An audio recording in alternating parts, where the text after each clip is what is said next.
Olá, bom dia. Bom dia. Você está assistindo ao Visual. É um programa acessível da TV Brasil. Participe.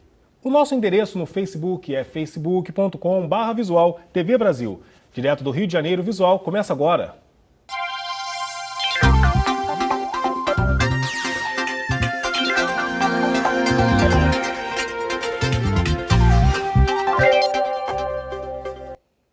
No Rio de Janeiro, um projeto colaborativo pretende melhorar a acessibilidade na cidade olímpica. Pois é, e servir também como orientação para os investimentos da Prefeitura em mobilidade urbana a partir de 2016.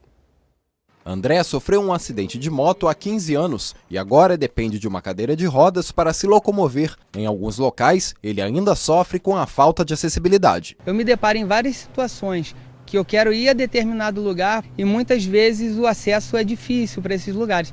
Então a minha vida dentro dessa situação é eu me adequar à cidade que ainda não está adequada para mim. Transporte público, deslocamento a pé e por bicicleta são as prioridades do Plano de Mobilidade Urbana Sustentável do Rio. O projeto, que começou a ser elaborado há 6 meses, vai coletar agora as propostas dos moradores do Rio. É uma inovação, é uma construção que só é possível com participação popular, porque é a população que apontará para o poder público as suas maiores necessidades e demandas. Com as sugestões coletadas, a Prefeitura do Rio pretende identificar quais os trajetos mais saturados com o aumento da população e quais devem ter prioridade para receber meios de transporte de alta capacidade. Os moradores do Rio já podem, por exemplo, sugerir novas rotas de BRT, novos locais para ciclovias e até apontar áreas onde a circulação de automóveis não é recomendada.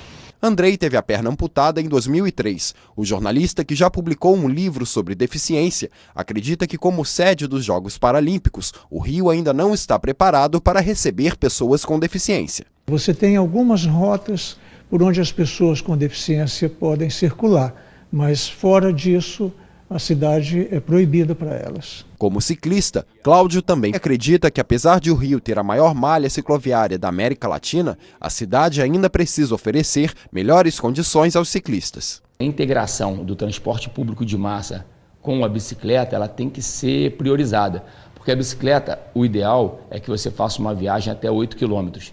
Mais do que isso, você tem que ter os bicicletários para que você coloque a bicicleta ali, e aí você vai usar o trem, você vai usar o metrô, a supervia, as barcas.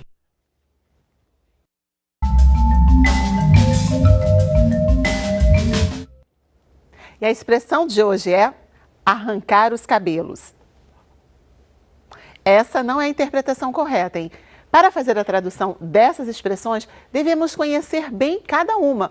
Quando dizemos que vamos arrancar os cabelos, queremos dizer que estamos desesperadas. É isso aí. Então vamos tentar de novo? Arrancar os cabelos. Desesperado. Esta é a interpretação correta. É mais fácil do que parece, não é mesmo?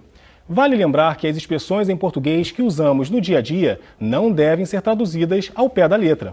Bom, por hoje é isso.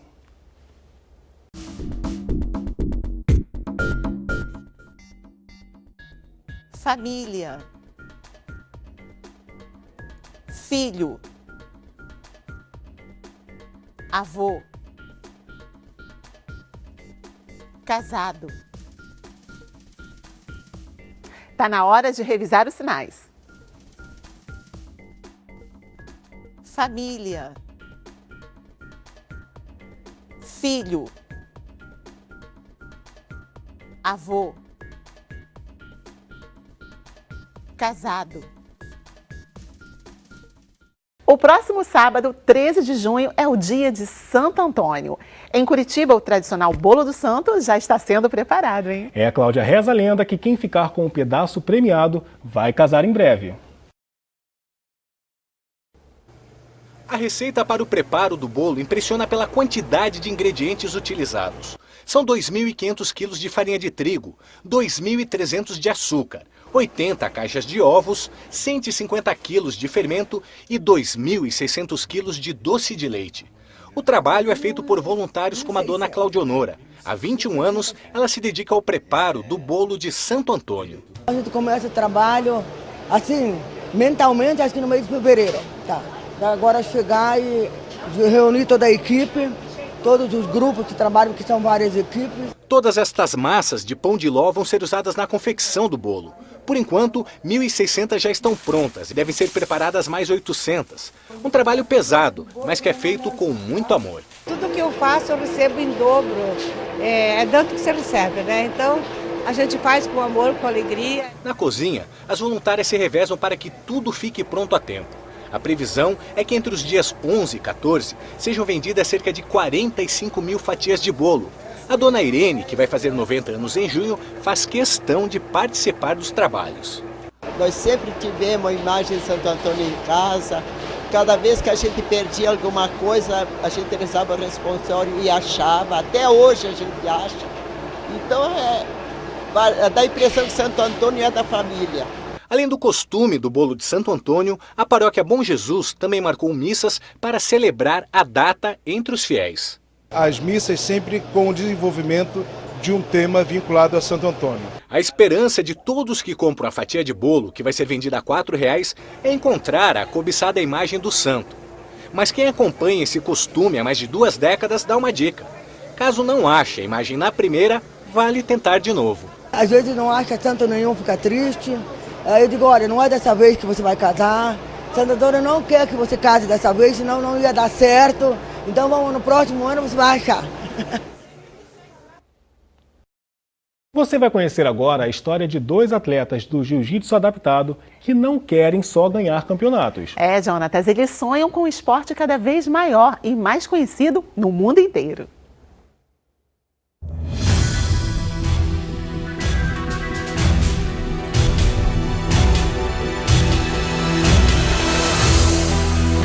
Valdir, 40 anos, é paulista e mora em Goiás. Aos 5 meses, teve paralisia infantil e o movimento das pernas foi afetado. A solução para viver melhor? Procurar um esporte. Primeiro o basquete, depois a natação e, por último...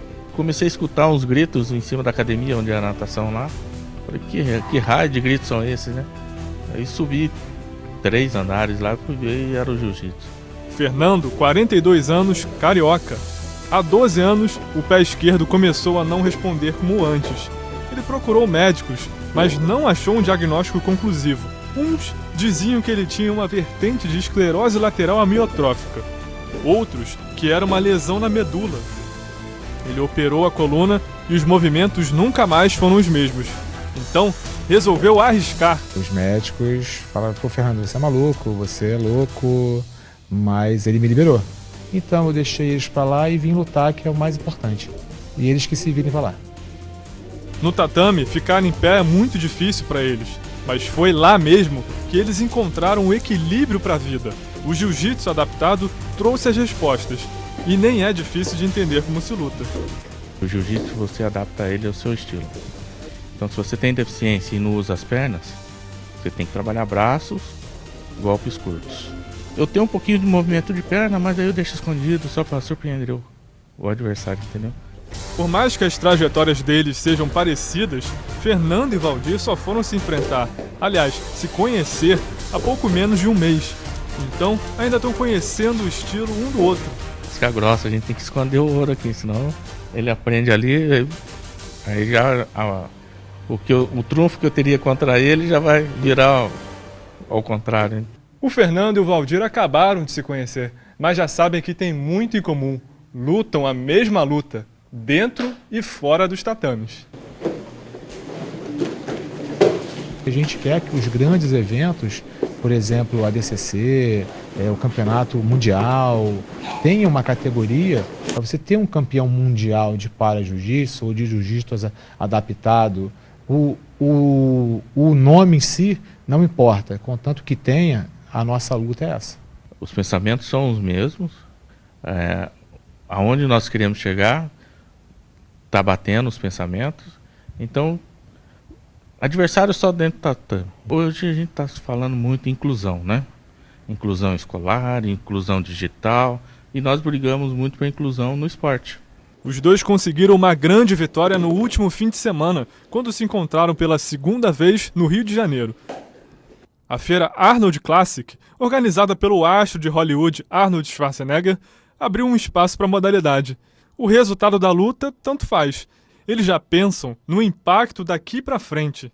A plataforma Arnold Paradesportiva foi um achado assim sensacional. Gente para ir lá e lutar tem. Agora só precisa de gente para organizar, de forma organizada, real e eficiente. E o Arnold está de parabéns por isso. Acho que isso vai mudar um pouco os parâmetros, né? Vai dar mais visibilidade, eu acredito, até em questão de patrocínios, né? Aí eles vão ter cumprido boa parte dessa missão que eles mesmos designaram e vão poder se concentrar um pouco mais nos adversários. Acho que o meu, tanto quanto o projeto de vida dele, é que a gente se encontre pelos tatames da vida muitos e muitos anos pela frente.